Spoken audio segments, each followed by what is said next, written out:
Ano po, bali ako po pala si Abdul Shafour. Ako po yung religious advisor po ng Salam Faith Center, Islamic propagator. Kumbaga, kami po yung nagpaparating ng Islam sa iba't ibang lugar.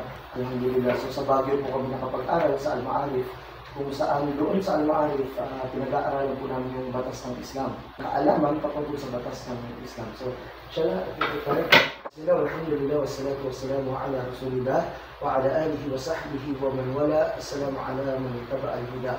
So, unang-una po, pasalamatan natin ang Allah subhanahu wa ta'ala dahil sa pinagkaloob sa atin ng pagkakataon na tayo po ay nagkakilala. So, itong mga bagay na ito ay bagay na itinakda ng Allah. Na lahat ng bagay dito sa ibabaw ng mundo na sinabi po ng Propeta Muhammad sallallahu alaihi wasallam, katab Allahu maqadir al-khalaiq qabla an yakhluqa as-samawati wal arda bi 50,000 sana. Ibig sabihin, isinulat na ni Allah lahat ng mangyayari dito sa ibabaw ng mundo bago pa niya likhain ang kalangitan at ang kalupaan na ang pagitan ay 50,000 years. Ibig sabihin, before pa malikha yung kalangitan at ang kalupaan, bago pa tayo magkakilala, bago pa tayo magkaharap-harap ngayon, lahat ng ito ay isinulat ng Allah. Mabuti, mapasama, lahat ng bagay na ito ay itinakda ng Allah. So, kayo po, ma'am, kayo po ay isang police officer dito, no? Tapos, Tausug, pure Tausug po kayo. Chinese, pares po tayo. Chua po apelido ko, pero Tausug po ako. So, kayo po sir ay laking, ano pong province yun sir? Gusto ko munang step by step muna natin. Kasi ang mahalaga dito is maunawaan niyo po ang Islam. Ang aral po ng Islam sir, la ikraha fi din. Ibig sabihin, there is no compulsion in religion. Walang sakilitan. Hindi pwede si ma'am na sabihin niya na mag-Muslim ka. Hindi po pwede. Kailangan maunawaan mo ng buo yung Islam. Kapag maunawaan mo na, doon mo lang siya tatanggapin ng buong puso at doon ka lang magiging Muslim. Kasi baliwala ang pag-Muslim ng isang tao kung wala sa puso niya. Ang iman, binabanggit ng dila, sinasa puso, at kinikilos ng katawan. Ibig sabihin po ng pananampalataya. So ngayon, ang Islam sir, para po malaman nyo, ito po ay hindi hinango sa pangalan. Hindi siya hinango sa pangalan ng tao, katulad ng Buddhism, galing kay Buddha. Ang Islam, al-Islamu bitawhid. Ibig sabihin po nun, ang Islam, ito po yung pagsuko mo sa kaisahan ng Panginoon. Kayo po ay Katolik. Wa inqiyadu bitta'ah. Ibig sabihin, at yung pagsunod. Matapos mong paniwalaan na meron nag-iisang Diyos, kasunod po nun yung pagsunod mo dun sa nag-iisang Diyos. Kung bakit ka sumusunod? Kasi naniniwala ka na may nag-iisang Diyos. Wa bara'atu minasyirk wa ahlihi. At ito na po yung pagtakwil sa mga Diyos-Diyosan. Kabilang po yun sa ibig sabihin ng Islam. Ulitin po natin, ang Islam, ito po yung paniniwala sa nag-iisang Diyos at ito po yung pagsunod dun sa nag-iisang Diyos na pinaniniwalaan mo at pangatlo po yung pagtakwil sa mga Diyos-Diyosan. Okay? Ngayon, balikan natin. Ano po ba ang aral ng Katoliko? Balikan po natin ang Ten Commandments. Sa kasaan po doon, panahon po ni Moises sa Torah, naniniwala din kasi ang Catholic din sir. Sa Torah sir, binanggit doon, thou shall not worship other than God alone. Huwag kang sasamba sa ibang Diyos, liban sa nag-iisang Diyos. Ibig sabihin, nag-iisa lang. Kapag ikaw sumamba ka sa nag-iisang Diyos, ibig sabihin, sumuko ka na. Kasi yun ang una al-Islamu bitawhid, ang pagsuko mo sa nag-iisang Diyos. Ngayon, kapag sumuko ka na sir, ang tawag po sa iyo ngayon ay Muslim. Sa Security Exchange Commission, makikita po natin doon kung kailan nagsimula ang Iglesia at sino ang nagtatag, kailan nagsimula ang Katolik at sino nagtatag. Lahat po ng religion, nakaregistered po yan sa sect, maliban sa Islam. Bakit? Kasi wala pa pong sect, meron ng Islam. Paano ko papatunayan yan? Si Adam po ba sumuko? Sumuko si Adam eh. Si Adan. Sumuko siya sa nag-iisang Diyos. Ibig sabihin, Muslim po tawag po. Ang Islam, pagsuko, ang Muslim, yung sumuko. Para malinaw. Ang Islam, pagsuko, kapag ikaw sumuko ka ngayon, tawag sa iyo Muslim. So, babalikan natin, hindi siya hinango sa pangalan ng kahit sino man. So, kapag ang isang tao sumuko, sumunod, tumalima sa nag-iisang Diyos, ibig sabihin Muslim siya. So, si Adam, Muslim, wala pang sect nun. So, ibig sabihin, ang nauna pong reliyon ng mga tao ay ang Islam. Kasi magmula pa lang sa unang tao na nilikha ng Allah subhanahu wa ta'ala, andun na po nakapaloob yung pagsuko nila. Ngayon, napaliwanag na natin na ang Islam at ang Muslim. sa pag-aaral niyo ng Bible, sa history, sino po ba yung pinakamarangal na babae? Banal. Halos sambahin na ng mga Katoliko. Birhen Maria. Banal, Birhen, nagkaroon na anak, si Jesus, naniniwala rin po kami dyan. Ang pinakamarangal na babae na namumuhay sa kapanahunan natin ngayon, mga madre. At kung mapapansin natin, si Mama Mary, nakatakip ang kanyang ulo. At ang mga madre, nakatakip ang kanyang ulo. At kung sino na nagsasabuhay nun, sir, ay ang mga Muslim. Kung makikita natin sa mga kamusliman. Ngayon, anong dahilan? Ito ba ay nakasaad sa Biblia o wala? Nakasaad din po sa Biblia, sir. Meron ba tayong cellphone na pwede mahiram na may Google? Bakit natin gagamitin Google? Para makita ni sir na hindi tayo bias.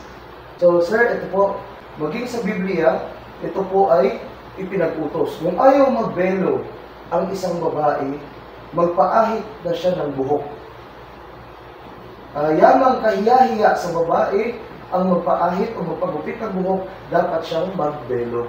So, ibig sabihin, maging pala sa mga Katoliko ay inutos na ang kababaihan magbelo. Tingnan nyo sir, kung bakit natin nasabi na kabanalan siya. Kapag merong isang babae dyan naglakad na kitang-kita yung mga aura niya, kung maging yung mga hindi dapat natin tingnan, lahat ng lalaki din yun. Doon mga makikita na may kasama kang di lalaki, ay, ba't di ka tumigil? Di ba? Kasi hindi siya na-attract eh. Pero doon sir, sa paglingon pa lang natin, nangangahulugan lang na lahat tayo ay natukso. Ngayon, kapag ang babaeng dumaan dyan ay balot na balot ng saplot, buong pagkatao niya, halos ayaw natin tignan. Halos di natin tignan. Halos nahihiya tayong tignan. Tama? At ito pa sir, pag pumunta ka ng Amerika, ang Mama Mary doon kano. Pag pumunta ka ng China, ang Mama Mary doon in check. Pag pumunta ka dito sa Pinas, Asian. Pero magkakasundo tayo, sir. Magpa-Hudyo, Kristiyano at Muslim, lagyan mo lang ng takip sa ulo si Mama Mary. Kahit anong itsura niya. Tama? Ibig sabihin, yung kasukutan niya ay palatandaan ng kanyang pagiging mahinhin at banal na babae. Kasunod, sir, bigyan kitang halimbawa. Nasagot ko na kung bakit ang mga Muslim ay mayroong takip sa ulo.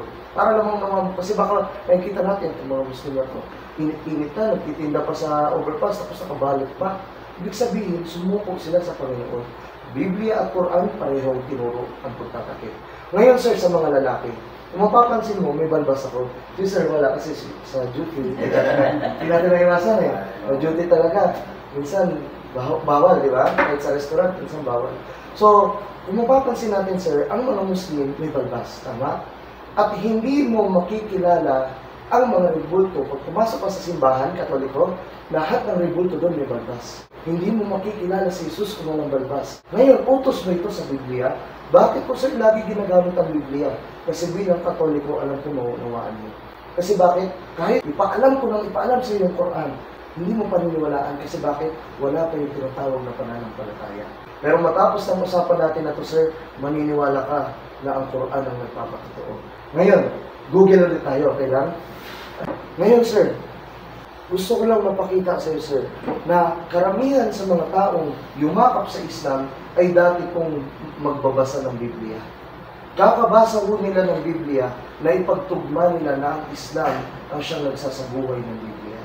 Huwag niyong gupitin ng pabilog ang mga buhok sa balibot ng inyong ulo, ni huwag mong sisirain ang dulo ng iyong balbas. Biblia po yan. Batay sa Biblia, batay sa Quran, kailangan ang babae na kabelo at ang lalaki may balbas.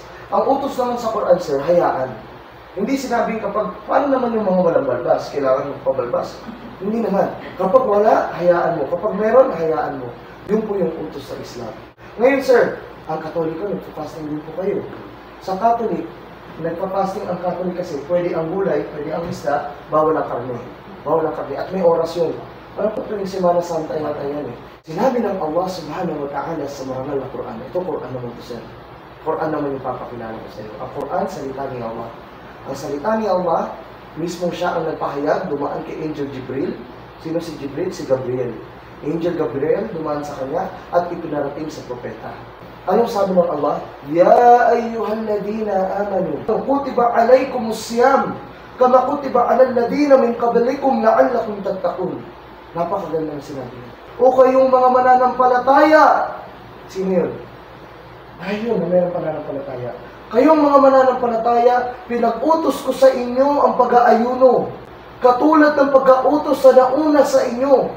Hari nawa, kayo ay magtaglay ng takwa. Ano itong takwa?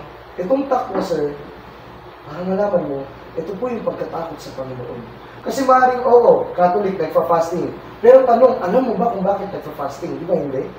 Hindi natin alam kung bakit ba tayo nagpa-fasting. Bilang Catholic o bilang Muslim. Ngayon, sabi ng Allah, pinag-utos ko sa inyo ang pag-aayuno, katulad ng pagka-utos sa nauna sa inyo. Ngayon, sir, balikan po natin ang Biblia. Batay po sa Biblia, Jesus po yan ang tinutukoy. He fasted for 40 days and 40 nights. Afterwards, was hungry. Ibig sabihin, kung bakit tayo nagpa-fasting, para magkaroon ng takot. Ngayon, anong batayan natin sa Biblia? Ito po, si Jesus ay nag-ayuno ng 40 days and 40 nights. Nagutom at nauhaw. Ngayon po sa Katoliko, kumakain, gulay, pwede.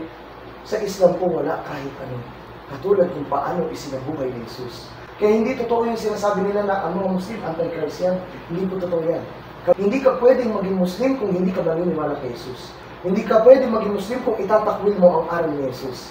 So kami mga Muslim naniniwala po kami kay Jesus. Kung bakit kami nag-aayuno, katulad ng ginawa ni Jesus, para magkaroon ng takwa. Ngayon, explain ko sa iyo.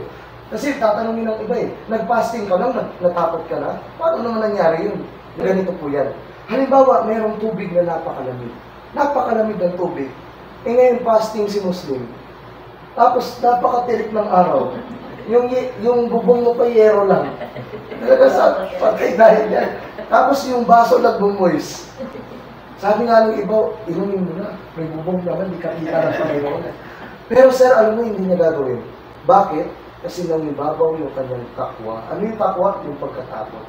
Hindi ko gagawin yan kasi natatakot ako sa Panginoon. Utos sa akin ito, gagawin ko. Ngayon sir, anong epekto? Kung yung bagay, yung tubig, di naman makakasama, di ba? Pero bawal sa Ramadan. Kung yung tubig na yun na hindi naman makakasama sa kalusugan mo, nagawa mong iwasan, pagtapos ng buwan ng Ramadan, kahit yung malalaking kasalanan, kaya mo nang iwasan. Bakit? Kasi nangibabaw yung takwa. Kasi may position si Sir. So, ang ganyan, matalino talaga. Di ba? So, ngayon balikan natin yung sabi ng Allah sa Quran. Ano sabi ng Allah sa Quran? Ipinag-utos ko sa inyo ang pag-aayuno, katulad ng pagka-utos sa nauna sa inyo. Ngayon, sino yung nauna? Balikan natin Biblia. Si Jesus eh. Kita niyo kung makonek? Quran, Biblia, nagkukonek. Inutos niyo Allah pag-aayuno sa mga Muslim sa kapanahonan natin ngayon. Para daw tulad ng pagka-utos sa nauna sa atin. Actually, inutos din to sa mga Hudyo. Subalit, hindi nila sinabuhay. Kaya ngayon, sabi ng Allah, la'allakum tattaqun, nawa kayo ng mga Muslim sa panahon na yun, kayo ang magkaroon ng takot kay Allah. Ngayon, nasagot na natin, sir, yung pag-aayuno. Kasi ito, kung bakit ko sinasagot, hindi nyo naman tinatanong, wala naman nagtatanong, sagot ako na sagot. Kasi ito po yung mga nasa survey. Common tanong ng Christian. Bakit sa Muslim pwede mo kasama? Mamaya sagutin ko yan, sir. So, ibig sabihin lang yun, sir, balikan po, meant to be dahil na. Kasi isipin mo, noon pa, palibot mo lang mga Muslim, nakakasama mo mga Muslim. Ngayon, nandito ka sa unit ng mga Muslim, salam mo. No? So, ngayon, kaharap mo Muslim. Mabilisin na lang natin, alam ko mahalaga yung oras ko. Ano ba ang tamang pagdarasal? Bilang Katoliko, paano tayo magdasal? Marami sa atin hindi alam, kahit mismo Kristiyano. Kaya ngayon iba, sir, gumawa na lang yung iba't ibang uri ng pagdarasal. Merong sumasayaw eh. Act of worship daw nila yun. Meron naman nagpapiano, gitara, kumakanta. Act of worship daw nila yun. Pero paano ba ang tamang pagdarasal? Batay sa Biblia, sayang, di ako nakadala ng Biblia eh. Pero mas madali na kasi at lumakad siya sa dakong paroon at siya'y nagpatira pa. Ang pagpapatira pa sa King James Version, King James po kasi yung gamit sa simbahan Katoliko eh. Yung English version niya nakalagay, he put his forehead into the ground and prayed. Ganun nanalangin si Jesus. He bowed down. Sa ibang version na, he fell on his face eh. Sa ibang version, sir, went a little further and fell on his face and prayed. Ganito po ang pagdarasal ng mga Muslim. So, ganito po yun. So, ngayon, sir, yung ginawa kong pagdarasal, Yun po ang pagkagawa ni Jesus. Kung paano siya nagdasal. Batay sa Biblia. Hindi lang tinuturo kasi ng mga pari. Yan ang nakakalungkot. So ngayon, kung makikita natin, si Jesus nagpatira pa. Ang mga Muslim nagpatira pa. Sir, ikaw na lang. Inaantay magpatira. Diba, sir? Kasi bakit? May dahilan. Di ba pag may dumarating na opisyal, sir, niya tayo. Yung guard may, customer lang dumating, sir. Kapag tayo, may dumating na mas mataas sa atin, sir, sir, baw tayo ng baw eh. Kasi bakit? Yung utak ng tao ang siyang pinakamakapangyarihan na binigay sa isang tao. At yan ang pinaka-ibababa mo para sa Panginoon. Ibababa mo yung pinakamakapangyarihan sa iyo bilang pagpapakita ng pag-angat mo sa Panginoon. Ngayon, sir, pagtapos natin pag-usapan yung pagdarasal, gusto kong malaman mo, sir, na sa Islam, diretso na kita, si Jesus po ay hindi Diyos. Nagturo siya ng dasal eh. Alam mo to. Anong sabi niya? Ama namin. Anong sunod, sir? Sumasalangit ka. Sambahin ang ngalan mo. Pag sinabing ngalan mo, Ama namin, sumalangit ka, sambahin ang ngalan mo. Ngalan mo o ngalan ko? Sino dapat sambahin? Ngalan mo. Ibig sabihin, si Jesus ay merong sinasamba at tinutukoy niya yung kanyang sinasamba sa mga oras na yun. At ngayon, ano pa, sir? Si Jesus ay isinugo lamang batay sa Biblia. Isinugo. Kaya nga, sir, no offense sa atin, merong mga Christian sekta, nagkakaiba sila ng opinion. Merong Iglesia ni Cristo, sa kanila, propeta si Jesus. Catholic, Diyos si Jesus. Anak ng Diyos, Diyos. Nagkataong-taong Diyos. Maraming version eh. Pero bakit kaya nagkakagulo? Kasi ginamit nila yung sarili nilang pag-unawa doon sa aklat. Pero kung babatayan natin kung ano lamang yung nakasaad doon sa aklat, nakasaad doon, prophet. In the Bible, Jesus is described as a prophet. Pag sinabing prophet ba, Panginoon yun? Hindi. Ang propeta, sugo, tagapagparating ng aral. Walida arsala rasul wa anzala al-kutub. Yun ang dahilan kung bakit pinarating yung mga propeta at ipinadala yung mga libro. Ano yung mga libro? Suhufu Ibrahim, Torah ni Musa, Zabur ni Dawud, Injil ni Isa. Ito yung Ebanghelyo. Si Isa sa Islam, si Isa, siya si Jesus. Ang pangalan niya ay Isa. At batay sa Biblia, nakalagay doon na ang pangalan ni Jesus ay nakalagay sa tuktok ng kanyang krus. Ano nakalagay, sir, sa tuktok ng krus? Inri. Ano po yung simulang letra? Ay. Ano yung Isa? Ay. Isa na taga-Nazaret, hari ng mga Hudyo. Ang salita po kasi ni Jesus, para lang maunawaan niyo, sir, Aramaic. Akala namin noon, ang salita niya, Latin. Tama? Akala natin Greek or Hebrew. Pero mali. Saan pinadala si Jesus? Sa angkan ng Israel. Anong salita sa Israel ngayon? Arabic eh. Napapanood natin, di ba, yung mga ginigera sa Gaza, sa Palestine, puro Arab eh. Ngayon, darating ba si Jesus doon, tapos magsasalita ng Latin sa mga Arabo? Hindi sila magkakaunawaan. So, ang salita ni Jesus, Aramaic. Ngayon, anong sinabi ni Jesus, sir, nung pinako siya sa krus? Napalabas ko tuwing Semana Santa, in the Bible, yung crucifixion, nagsalita siya doon. Ano sabi niya? Eli, Eli, lama sabachthani. Yun yung salita niya. Ang ibig sabihin po nun, Diyos ko, bakit mo ako pinabayaan? So, ibig sabihin, sir, nangangunggan, may Diyos siya. Biblically at sa Quran, may Diyos po si Jesus. Bukod pa doon, ang paniniwala kasi ng Christian, para malaman nyo rin, sir, paniniwala ng Christian faith ay salvation ang pagkapako kay Jesus. Para wala yung laman ng kasalanan. Pero ang tanong, kung talagang mission niya na tubusin ang kasalanan ng sanlibutan, bakit sinabi niya sa Panginoon, ba't mo ako pinabayaan? Ibig sabihin, wala sa usapan natin to eh. Bakit ako napako? Kaya maniwala ka, sir, sa Islam, hindi po siya napako. Pinalitan siya ng Ama. Yun po yung kwento niya sa Quran. Ngayon, sabi nila, ang mga Hudyo, sila daw ang totoong kakampi ng mga Kristiyano. Pero alam mo ba, sir, kami ang totoong kakampi ng mga Kristiyano.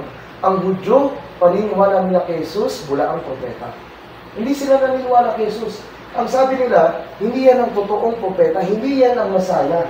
Hindi yan ang Mesaya. Pero sir, ang paniniwala ng mga Kristiyano, si Jesus naman kailangan dumanak ang dugo para mapatawad ka lang. Payag ganun sir. Para lang patawarin ng isang tao, kailangan may dugong dumanak. Hindi bagat ang Diyos ang pinakamapagpatawad, na kaya niyang magpatawad kahit walang mangyaring pagdanak ng dugo. So kung ang Hudyo naniniwala si Jesus mula ang propeta, ang Kristiyano naniniwala na kailangan siyang maipako, ang Muslim po naniniwala na siya ay propeta at hindi na kailangan mamatay para lang matawarin tayo ng Panginoon. So, sino ang extreme na yun? Sabi kasi nila, ang Muslim extreme. Pero kung aaralin natin ang Islam, wala siyang extremism na tinutukoy. Balikan natin yung 10 Commandments. Anong sabi? Thou shalt not worship other than God alone. Tanongin kita, ilan ang Diyos yun? Isa lang. Diyos Ama? Ano yung sunod? Diyos Anak? Naging tatlo sir. In one person na. Yun po yung sinasabi nila. Pero, ito ba ay nasa Biblia o wala? Wala po sa Biblia. Masakit, pero ako din, ganyan din ako dati. Yung Trinity ay ginawa po ni Constantine. At si Constantine, siya po ang nag-introduce ng Trinity sa mga Katoliko. Kaya nabuo yung krus. Ama, Anak, Espiritu Santo. Yun po yun. Pero kung babalikan natin ang turo ni Jesus, si Jesus hindi po nagturo ng Trinity. Adam, Noah, Abraham, Moises, wala pong tinurong Trinity. Bagkus ng panahon ni Moises, sumasamba po ang mga tao nun sa baka, sa gold na baka. Kahit sa Biblia, yun yung kwento. Sumasamba sila sa gold na baka, nagalit po si Moises ng panahon na yun. At nung panahon ni Abraham, si Abraham, ama ng mananampalataya, kilala niyo po siya, di ba? Si Abraham, sir, ang tatay niya ay naglililok ng rebulto. Ibig sabihin, humuhulma.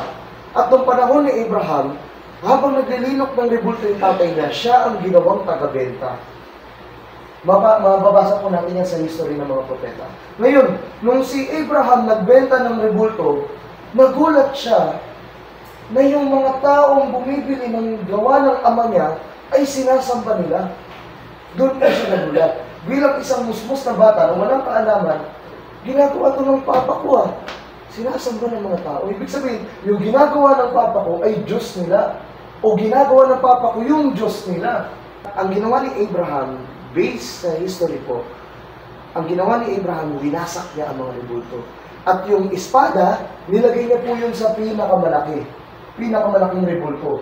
At nung nagtanong sila, sino nagwasak ng mga to?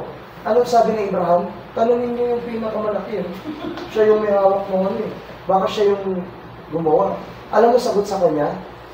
Paano yan sasagot? Paano niya gagawin yan? Hindi nga yan rebulto yan eh. Sinagot niya rin. Bakit yung sinasamba? Hindi pala niyan kayang magsalita. Ako, sir, na umausap na ako ng pari, ng mga priest, mga pastors, naniwala ka, sir, hindi nila ako masagot.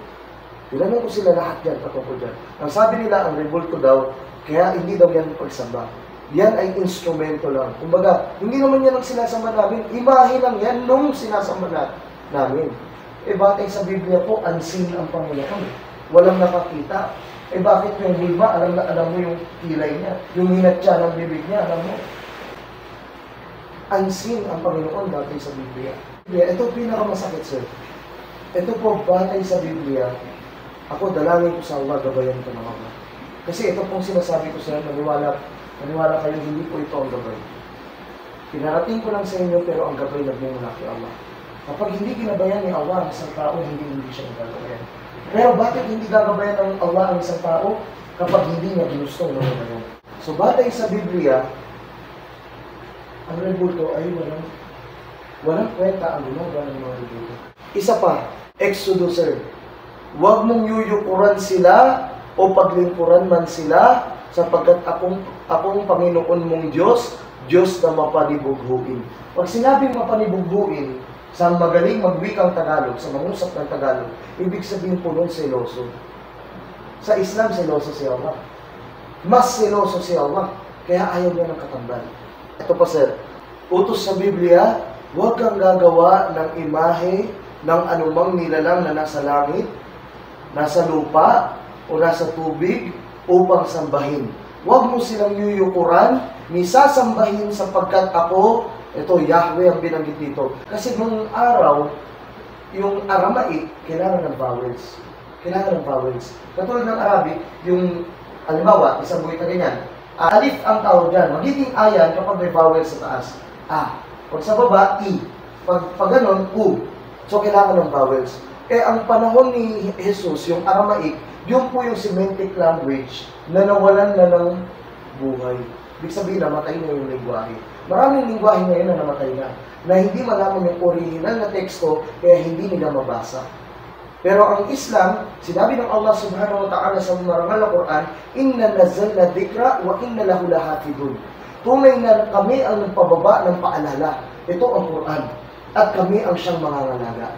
Kaya yung mga translation ngayon, pag makita ka ng mga translation ng Quran, nandun pa rin yung Arabic niya sa gilid. Kasi isang patunay lang na pinangalagaan ni Allah upang sa ganun yung translation niya, magkamali man tayo, mababalikan natin yung original. Ganun po pinangalagaan ng Allah. Baka meron ka pang tanong sa'yo. Kasi actually, lahat tayo Muslim. Kahit yung mga ninunok Muslim. Nung panahon na hindi pa tayo Pilipinas, Maharlika ang tawag sa bansa natin, lahat po tayo Muslim. Anong patunay ko? Sa Maynila po, ang Manila galing sa salitang fi amanillah. Ibig sabihin po ng fi amanillah sa pangangalaga ni Allah. At sino namuno dyan ng panahon noon? Raha Sulaiman. Tama? Sultan Kudarat, Dato Lapu-Lapu, Dato Puti. Yan po yung mga namuno noon. At kung titignan natin yung kanilang mga pangalan, ay pangalan po ng mga Muslim. Kaya Sultanate of Sulu ang naunang governance natin. Yan po ang katotohanan. Ang pagdating sa iyo ng katotohanan na to, ang pag-Muslim mo sir para sa sarili mo. Dumating sa iyo ang katotohanan, laban sa gawain mo, laban sa nakasanayan mo, pero dahil katotohanan siya, tatanggapin mo sa sarili mo. Ngayon sir, tanong ko sa iyo, willing ka po bang tanggapin ng Islam? Naniniwala ka po ba kay Allah? Na binanggit ni Jesus, Eli, Eli, lama sabachthani. Eloi, Eloi sa Hebrew, Allah, Allah sa Arabic. Naniniwala ka po ba kay Propeta Adam, hanggang kay Moises, kay Abraham, hanggang kay Jesus, na propeta rin siya, hanggang kay Muhammad? Naniniwala po kayo doon. Sa Biblia kasi, merong, hindi ko parang nasabi sa iyo, merong nakalagay doon na merong isa pang propeta na lilitaw mula sa gitnang silangan. At yun po si Muhammad. Kaya nga nagkaroon yung mga iglesia, andyan si Manalo, siya daw propeta. Kasi nga merong pang lalabas daw eh. At sa Islam, lumabas na po siya si Muhammad. Siya yung sugo na sa libutan at pinakalas na siya. Pero naniniwala rin kami na babalik si Jesus. So naniniwala po ba kayo sa lahat ng binanggit natin? So ngayon sir, dahil tinanggap mo na lahat yan, hindi na siguro natin patatagalin. Karapatan mo to sa akin, karapatan mo to kay Sir Jun, karapatan mo to kay Sister, karapatan mo to kay Colonel. Totoo yan. Karapatan mo yan sa amin at kung di namin nabigay sa iyo, sisingilin mo kami sa araw ng pagdito. So ngayon sir, tataas mo lang yung kanang kamay mo at nakaturo sa taas. Hindi ito kondisyon. Ito ay bilang ano lamang, kumbaga palatandaan na sumasaksi ka na mayroong nag-iisang Diyos. Okay? So sabihin mo sir, gagayahin mo lang muna ako sa Arabic, tapos tatagalogin natin para maunawaan mo. Okay? Ashhadu. Allahu Akbar. Sir, pa-welcome na lang natin. Lalaki sa lalaki natin. Allahu Akbar.